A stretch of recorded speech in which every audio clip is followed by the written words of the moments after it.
Hello, I'm Sheryl McCarthy of the City University of New York. Welcome to One to One.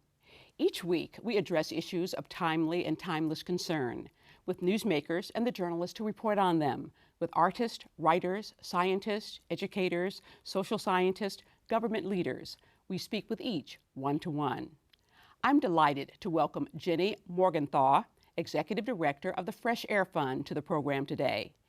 In the 135 summers of its existence, the Fresh Air Fund has provided free vacations to more than 1.7 million needy children, and Jenny has been at the helm for the past 28 years of them. We'll learn how the fund finds its sponsors and the way hosts and children find common ground and ongoing friendships. Welcome. Thank you so much for having me. You come from a family with a rich history in public service. Your father was a Manhattan DA, your grandfather was Secretary of the Treasury under Franklin Roosevelt, and your great-grandfather was ambassador to Turkey under President Wilson. Was there any other choice for you than to pursue a career in public service? No, I suppose there was, but not for me. I just assumed that's what I would do. Mm-hmm. Was there, did you hear pressure from your family? No. Or no? No. Okay. No, in fact, when I was choosing colleges, I said, okay, I need some guidance here. You know, it's fine for you to like stand back and make me make my own choices, but how about a little parental nudging? No. Nothing. Wow. I know. Makes for an independent person. So describe the path that brought you from Smith College to the Fresh Air Fund. Well, then I got a degree at Columbia in urban planning. What did you major in college? History. Okay, okay. And it took me about 1 minute to decide I didn't want to be a professor or write books, although I love studying history. And after I got a master's in urban planning, I went to work in city government, and I stayed in city and state government for quite some time. And the last place that I worked in city government was the city's child welfare agency, and I was there for 5 years. And I had never assumed I would stay in government. To me, it always seemed like something you did, and then you went on. And I wanted to, having worked with all those child welfare agencies, I wanted to run one. And I was just very lucky that the Fresh Air Fund was looking when I was looking. And so I got the job as executive director. I was frightfully young. And when I think back, I think, oh my goodness, how did I do that? So tell us how the Fresh Air Fund got started and what was its original mission? I'm glad you didn't ask me if I founded it. People have asked me that, and I think, oh my God, bad hair day. I really looked at that.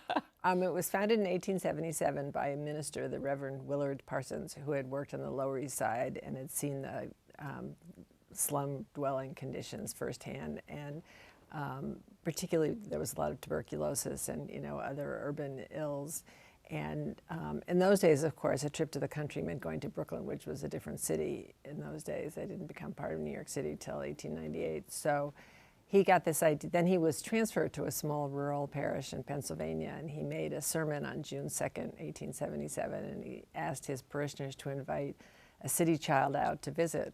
And so that very first summer, they had, I think, something like 60 children. And 60? Yeah. Wow. And I think it's just a very simple idea that has continued its relevance. It's hard to imagine that something that, that started that long, I mean, how many programs still continue in that vein? But so the basic part of our program really started in 1877 with volunteers inviting a child to come stay in their home. So that they could get out of the crowded, disease-infested city and get some fresh air. Exactly, exactly.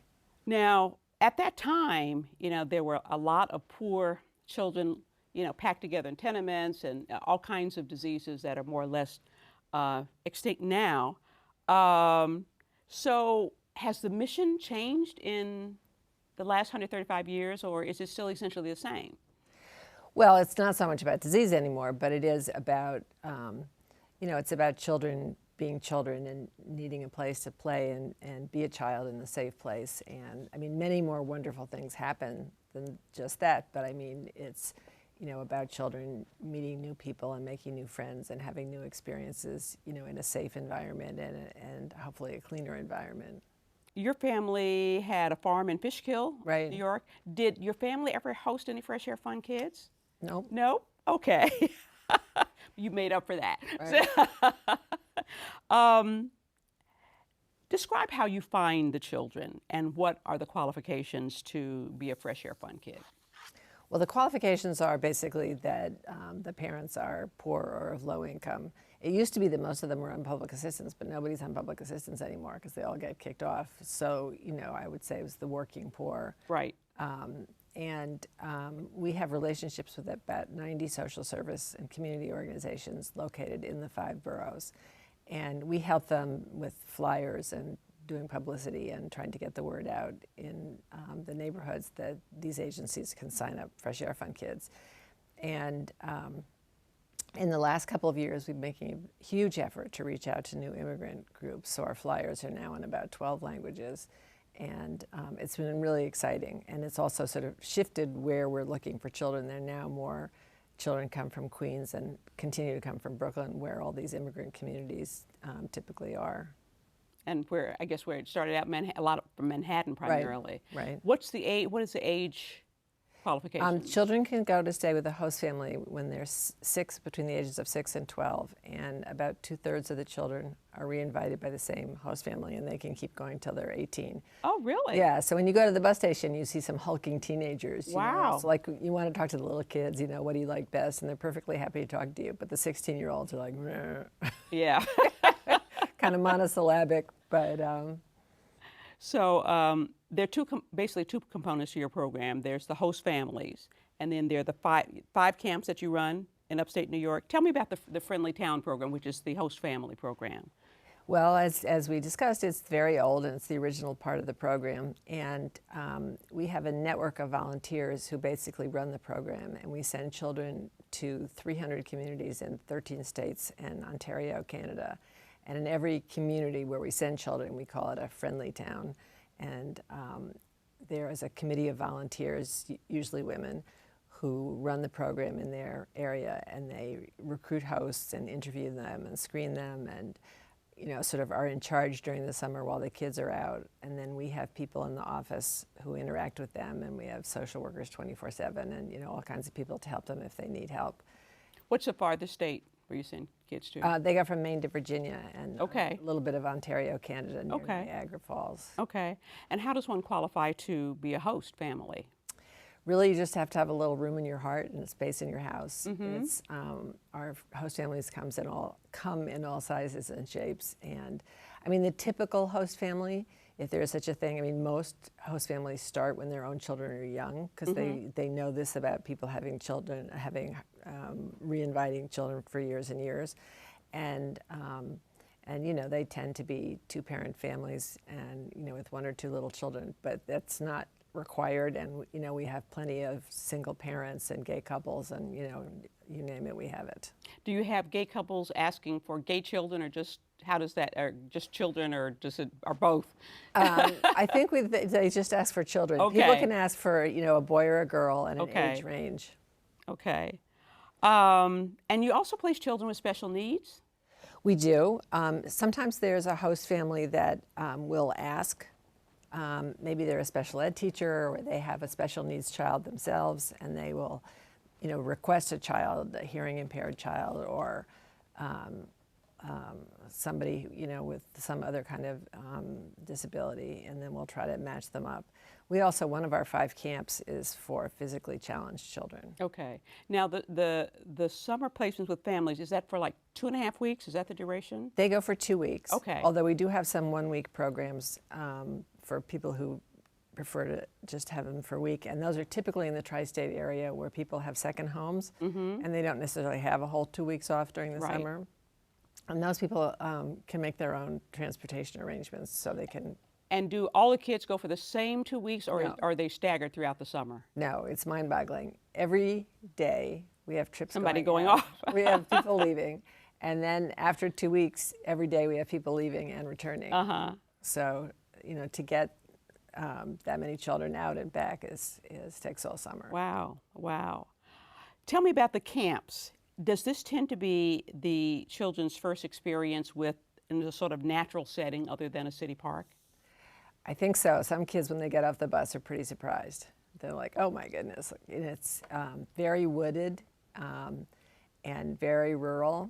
And you don't even see one camp from the other camps pretty much. I mean, it's on a large piece of property, 2,300 acres.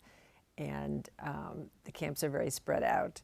And they do things in small groups, except when they eat, a lot of kids in the dining room. It's very loud. You'll have to come sometime. It's really special. And is that for 2 weeks as well, or is that? Yeah, that okay. is for 2 weeks. Okay.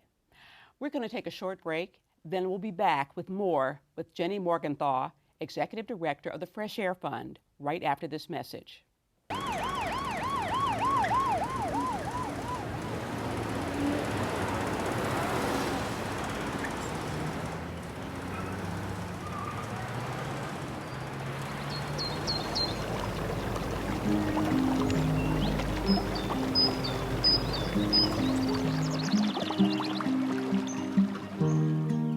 It only takes 2 weeks to change a child's life. 2 weeks when crickets speak louder than sirens. When the hot city concrete becomes the coolest grass your toes will ever touch. It's when a walk on the beach beats a walk to the corner. And the treetops make the skyline sing. 2 weeks when you can hold a bunny in your hand. And memories in your heart. When a basketball hoop is still a basketball hoop. And a kid is still a kid. It's when the ocean has the power to wash away worries. And learning to swim means a whole lot more than just staying afloat. It's when you learn to believe in not just what you already know, but in everything you can ever become. 2 weeks can transform the way a kid sees the world. 2 weeks can change a life.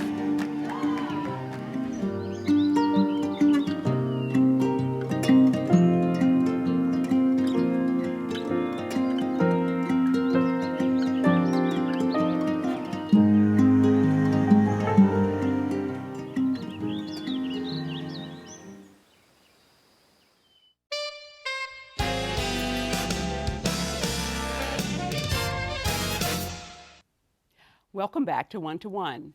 I'm Sheryl McCarthy of the City University of New York, and I'm talking with Jenny Morgenthau, Executive Director of the Fresh Air Fund. So can kids keep going back to the camps year after year? Yes, I mean, we've made it a policy that kids who've been before have preference. We used to not do it that way. Right. And in one of our camps, Camp Mariah, which is a specialized program, kids did come back, and we found that there was much more benefit to kids repeating year after year. I mean, it's a hard choice to make, because you want as many kids to go as possible. Right. But that there was certainly a benefit to having kids repeat. And they can go to the camps up until what age? The camps all have different ages. There's some that are 9 to 12 and some that are 12 to 15. Okay. Since coming to the fund, you have created a career awareness program. Tell us about that. In the early 90s, we did a big capital campaign, and we raised money to build a 5th camp. And it's named Camp Mariah after the singer Mariah Carey, who gave us $1 million to help us finish the camp. And it's for middle school children, and it's called a career awareness camp, and it's to introduce children to careers and career options and make the link between careers and education so that kids will stay in school so that they can actually make choices. And what's different about it from the other camps is half the day they go to educational programming and half the day they do camp activities.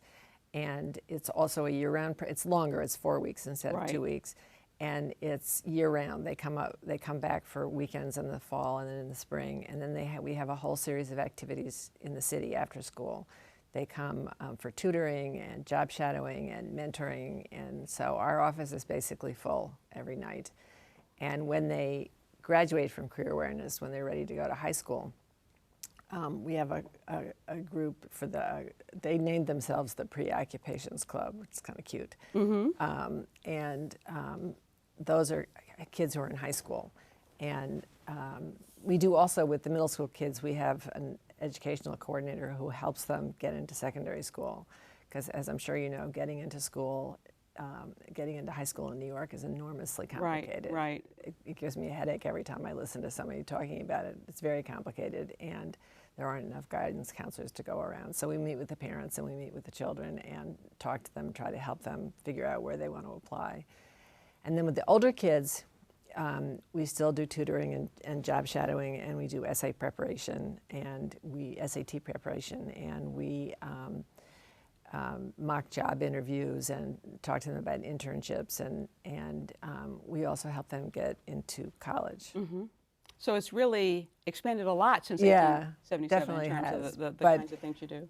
You know, we try to stay close to our core mission, so there's still, you know, it's really still camp-based, and one of the requirements of the Career Awareness Program is that you come to camp every summer, so it has to be for kids, you know, who like camp. How have the need? I mean, you sort of touched on it, but how have the needs of the children changed over time? Well, in some ways they haven't changed at all, but you know, I think certainly you know, crack cocaine has made a huge difference. AIDS has made a huge difference. I mean, there's different things going on in communities. The needs of immigrants are different, but basically, camp is really for everybody. I mean, I went to camp for 4 years. It was the best thing I ever did. I mean, I think it's an important learning experience, and it's an important developmental experience. So I don't really make a distinction between our camp and camp for rich kids, except ours is nicer. Okay. Where does the money for the program come from? It comes from thousands and thousands of gifts. Every year we get about 50,000 gifts. We have a big direct mail campaign, and we try to reach out to as many people as possible. So, you know, doing things like this and getting the word out, I think, is very important, both for recruiting host families, recruiting children, and recruiting donors, because people hear about us and then they get the envelope, or they, you know, are motivated to donate. And obviously, hopefully. And obviously you have enlisted the help of celebrities, Mariah Carey for one, right, to help you raise money. Have you had anybody on Celebrity Apprentice yet? Now there's an idea. to compete for your program. Tell me about the bonds that develop between the host families and children. Well, I think, you know, one of the things the children say when you ask them what they like best about going to the Fresh Air Fund is, I mean, you know, young children are pretty concrete. They all say swimming first, and then they say making. They say swimming first? Yeah. Really? It's universal. And most of them can't swim, you have to understand. Okay. But a lot of them learn to swim, and they say that the friendships they make would be their second thing. And some of them really have bonds that last a lifetime. I mean, obviously not everybody. Some people lose track of each other, but there are many people who stay involved in each other's lives forever. Mm-hmm. And what kind of feedback do you get from the host families? What do they say? All the host families, without fail, say that they feel almost like they get more than they give, that it's an enriching and wonderful experience for them, for their children, and for their, you know, their as a family, and they feel it's an important thing that they've experienced as well. And you do have a lot of kids who go back to the... right, about two-thirds is a statistic. Two-thirds? Mm-hmm. Really? Yeah, and that statistic is held, you know, the whole time I've been there. Mm-hmm. And on an annual basis, how many kids do you have going through your various programs? About 10,000. Wow. I know. It's kind of amazing, really, when you think about it. Mm-hmm. How did you, the 13 different states, how did that happen? Well, it happened a long time ago, and I think it just happened organically. Mm-hmm. You know, a community would do it, and then the next door, then somebody would be a little far out of the range, and so they would start another friendly town. I mean, we still do it that way. If a town gets to be too big, we split it in half and make two towns, and so that it sort of grows, and it shrinks in the same way, so that the names of the towns and the areas that we send kids are always adjusting slightly every day, every year. But apparently years ago, they were going to cut off Virginia because they were having financial troubles, and they rose up and wouldn't let us cut them off. Oh, really? The fund was going to cut Virginia off. Way before my time. Virginia has always been a stand-up state. Good, good. Does the fund stay in touch with kids who have been through your programs? I mean, do you track them in any way? And it's really too hard to track that many kids. It's hard to track kids anyway. We try to stay in touch with the career kids, which is it's really challenging. The hosts do. So, you know, I've met lots and lots of former Fresh Air Fund children, but they either self-identify, or when we are looking for a child to go on television or do a project with us or something, we usually reach out to the host families because they stay in touch. Do you get a sense of the what is the lasting impact of the program on kids who have been through and gone on? Well, I think that for camp kids, it certainly is a feeling of accomplishment and that they had mastery over something that they never even knew existed. And I find that in my own experience. I can do things with a canoe you wouldn't believe. Now, does this come up in my daily life? I can swim. I know how to swim, right? Right. But, it's a sort of feeling of mastery, and it gives you self-confidence and makes you feel strong. And I think a lot of the kids who go to host families have that same experience. They learn to swim. Who go to host families. They learn to swim. They learn to make friends with all kinds of different people. They meet animals. That's my favorite thing. Oh, I met an animal. Okay. And I think that if you talk to an adult who's been a Fresh Air Fund child, they talk about feelings of self-confidence and self-worth. I mean, here's this family that loves them just because they love them. They're not paid. They don't have to do it. And that makes a little kid feel pretty good.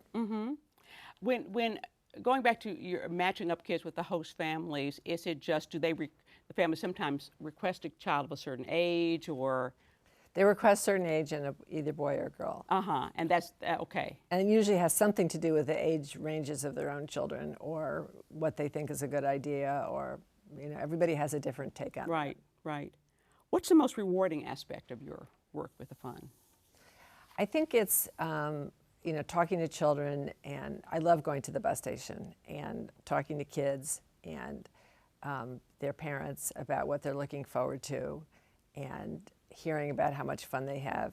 Now, do the parents come and meet them at the bus station as here in? Yeah, they will. Okay. And they bring them to send them off. And so you talk to a lot of kids who've been before. Right. And, sort of hearing what they're looking forward to and why they like it, and hearing from the parents who are, sad to see their children leave, but happy that they're getting this experience.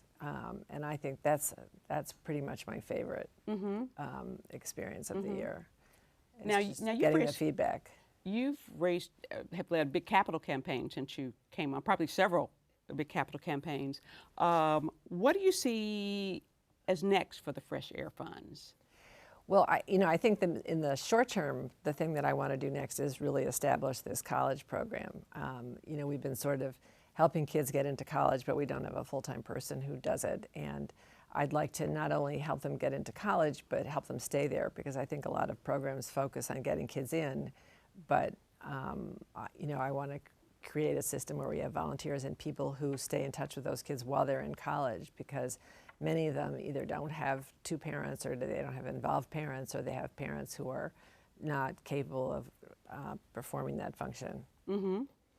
So I'm sort of looking forward to doing that, and continuing to reach out to the new immigrants has been very exciting and very fulfilling. Are we talking about largely Asian students? Are we talking largely Spanish? They are, there's all different. There are Central and South Americans, from Mexico and Guatemala, Peru, Colombia, in addition to the Dominicans and Puerto Ricans that we've always had. And definitely Asians, Chinese, Korean. We have people from Arab countries. We have Polish. Okay. I mean, we have just, there are little pockets of many different nationalities now. Right. Big difference from what you were seeing in 1877. Right. But wonderful, just the same. We're out of time. I want to thank Jenny Morgenthau for joining us today. The Fresh Air Fund welcomes your input, whether it's financial or opening your home to a child.